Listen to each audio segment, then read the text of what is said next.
and welcome everyone to Walking After Whiskey with Trevor and Travis. I'm Trev, and this is Travis's fill-in, Craig.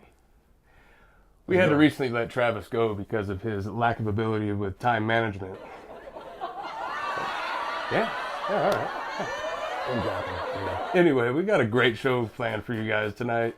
We're going to give you guys an in-depth review of Season 7, Episode 15, Something They Need. We're also going to give you guys an in-depth review of our bottle of the night when all else fails, because somebody else is supposed to bring the whiskey. Black Velvet never fails. It's always there for you. I love this Black Velvet. Now, remember, I figured tonight we were going to pair that with some 24 karat gold that I got rolled up right here. I think it goes quite well. You just got to pace yourself. Everybody, I totally love some of the smoked weed. I can't do it myself, but I am very jealous right now and would love a puff off that, but can't have it. But anyway, let's get to this review, huh? Absolutely. Ooh. So the first thing we want to talk about is we seen Sasha on the last episode run in there, balls to the wall, lock Rosita out, and she gets captured right away. The first thing we see is Sasha captured. She's in this jail cell, and old Rapey Davy comes in. And what happens with Rapey Davy? Oh, he wants to get his pecker hard, you know. He comes in there and pretty much, you know, offers her, or she wants some water. And so he said, what are you going to do for the water? And lo and behold, he gets caught up. Negan comes in. It's like, what are you doing? We don't get down like that around here. Yeah, you don't have to answer what you were doing because I know what you were doing. He said, you were about to rape this woman, and that is a big no-no here. And he gives him the baddest ass big old Bowie knife right through the throat, man, like perfectly sideways. Oh yeah.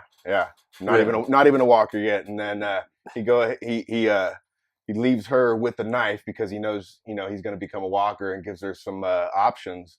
And you know, pretty much, what are you going to do? You're going to kill yourself.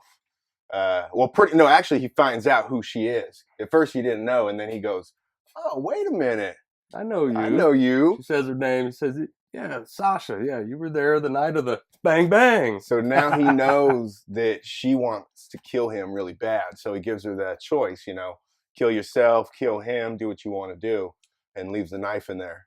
Yeah, he said, this knife is yours now. You could kill yourself. You could kill him and be one of us, or you could try to kill me. And he's all, and that's not a good idea because I'm standing over you when you're on your butt and I have a baseball bat. Yeah. And then he comes back, and lo and behold, she didn't take advantage of that opportunity. She did not take advantage of the opportunity. She was standing there with the knife in the walker's head, in old Rapey Davy's head.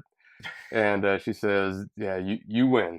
You win. I want to be a recruit. And I think in her mind, this is a way of like giving in halfway and maybe making a little bit of a plan to kill his ass. Because yeah, that's what I was thinking. Why didn't she kill him then? When he opened the door, he kind of stepped back a little bit. She could have had the knife and stood right by the door and just give it right to the stomach. Yeah, and then he kind of laughed at her for not doing it. And then he realized I could use her for bait. That's old Neat Dog, man. He's kind of a little bully. Yeah. So yeah, she knows. She's like, I need to kill him now, or I'm going to be used to get my friends. And she asked Eugene. She said, "Hey, look I don't want to be used to kill all my friends, so I need something to kill myself because I've gone too far. I need either a piece of glass, a knife, a gun, or something." And she convinces Eugene. Eugene says, I will succeed to your request. And here is something from yours truly made. And here it is. And I already knew. Slips her the fucking pill, man. That was meant for Negan. Made from you, yeah. And so then she's all depressed in there and this and that. And so anyway, so on moving from that, the second thing we see, we go to the hilltop. Maggie's outside trying to rip out this plant. Right. I thought she was planning it. And then Brother Craig here brought up to me that she's trying to rip it out of the outside and replant on the inside. I don't know what kind of tree it is. But it took her probably 10 minutes of their conversation to not even get it out yet before Walker shows up. She says, hey, can you watch out for me while I'm out here? And he says, yeah, sure. She's like, well, have you ever killed one before? He's like, I wouldn't be here if I didn't. Then what happens? Yeah, then a Walker comes out of the nowhere, right? Of course. And he's like, I got it. Walks up to it, gets even closer, and this walker, I don't know, is kind of a crazy looking walker. Looked like it was a walker on steroids. Kind of came at him, and he turned around to Maggie. He's, no, man, you know, you He's get like, her. you go ahead. You go ahead and get it.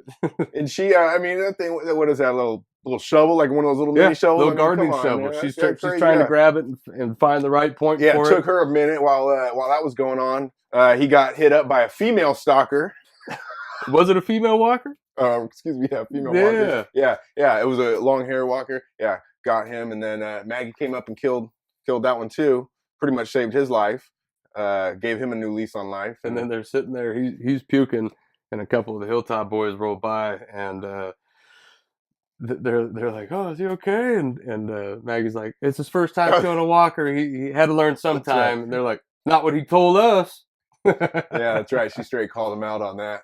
But then one interesting fact about this is Gregory goes back to his office, and he takes out a piece of paper from his pocket from Simon when he was asking Simon, said, "Hey, if there's a new leader trying to take over here, what do I do about it?" And he said, "Meet me last here." week, right? Yeah, that was last week. Yeah. Yes. So he takes it out and he reads it, and then he pulls out a map, and then he's looking on the map, and then he calls his boy in and says, "Hey, pack a bag. We got to go on a little trip." And this makes me think about when Negan's talking to Sasha, and he's saying, "A little birdie told me Rick is up to no good."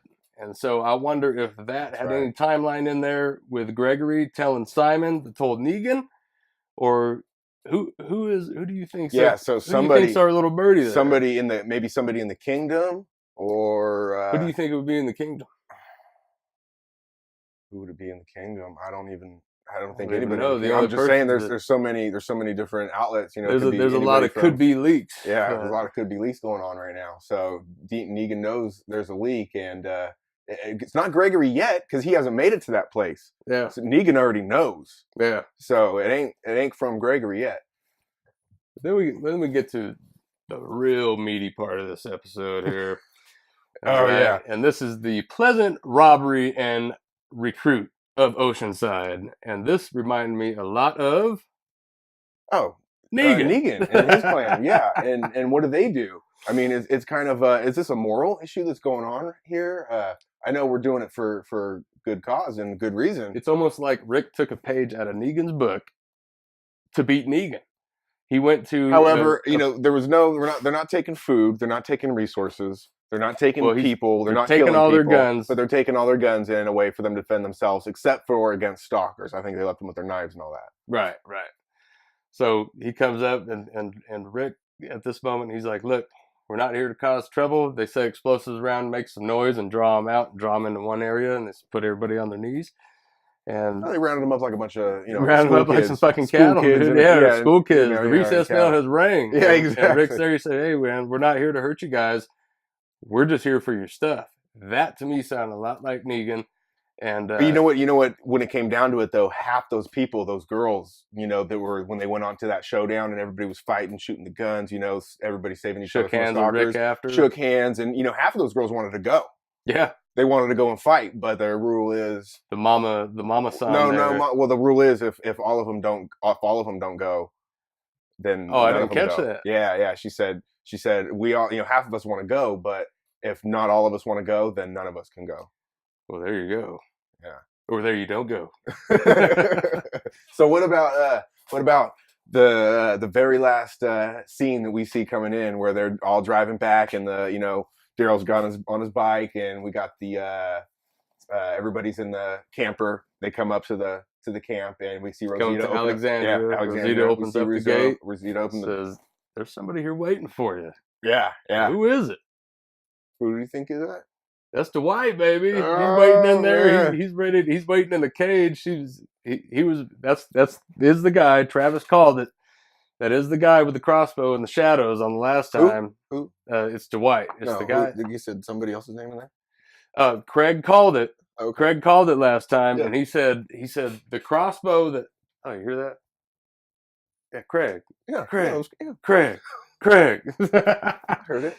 You seen Dwight with the crossbow. We thought it was Daryl because he has the same long hair. He wants to be Daryl, right? He's got a bike just like Daryl. He's got actual Daryl's crossbow. Daryl's using Dick Nose's crossbow that he gave him. And come on. If you were Daryl, though, could you really have been held back? Oh, dude, Come man. on. Yeah. Well, yeah. Yeah. Well, he had a couple people in the way, and Daryl just wanted to smash his face in real quick. Rick kind of holds him back and says, "You really want to help us?" Dwight says, "Yes, I do." He says, "Get on your knees." And if he said, "Open your mouth," after that, this show's getting one hell of a turn in it. Yeah, Rick had that smirky little look in his eyes, though. That kind of look that you almost, do you like it or do you Like, I not want like my it? balls in your mouth now. Is that like a leader look, or is that like a psychopath look? I think You know he's what I gonna make him bow to him like Negan did or something. He's gonna do something there. Maybe just get him on his knees, whoop his ass real quick, and then talk to him. They're definitely not going to give him. They're not going to do. give him leniency. They're going to soak him for all of his information, and then they're gonna keep him on a tight leash. Wring him out like a sponge. Fucking throw him in the garbage until they figure out. Yeah.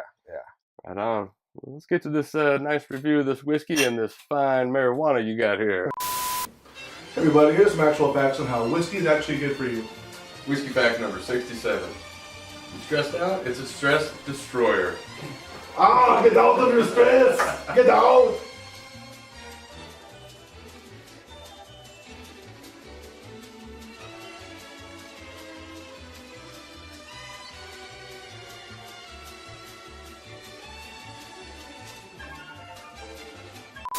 All right. So I heard you already drank this one night.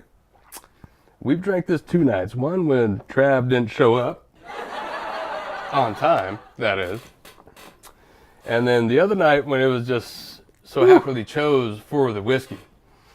But Black Velvet is, as I said in the commercial here, Black Velvet is my go-to whiskey for everything. So when shit goes wrong in your life, like somebody not showing up for the show, or not being on time every once in a while, we got to do the show by ourselves, we go for some Black Velvet. And it makes everything so much better. It makes everything so smooth, just like Black Velvet is. Hey, so same deal with the 24 karat gold here. You know, it's some of this homegrown. Now, how's that taste? Do you think this is a high or a low? You know what? It's in the middle. It's kind of it doesn't have you cough. You know, you come home, rolling up, you just sit there, relax while you're watching the walking after whiskey review shows. Makes it go by really good, you know what I'm saying? Yeah. You know what? No, not like now, that. do you find yourself going to 7-Eleven after this? You know what? It's all about pre-stock. You stock your house. If you know you're going to have the munchies, you keep them on hand. So pre-stock, that reminds me of people on the show. Who on the show do you think would smoke this 24 karat gold? I have a little bit of... Everybody at Oceanside, that's who would do it. I have a little bit of prepperness in myself, you know what I'm saying? So, yeah, I got, Hell yeah. I got the skills to pay the bills. All right on. Good review, man. All right, man.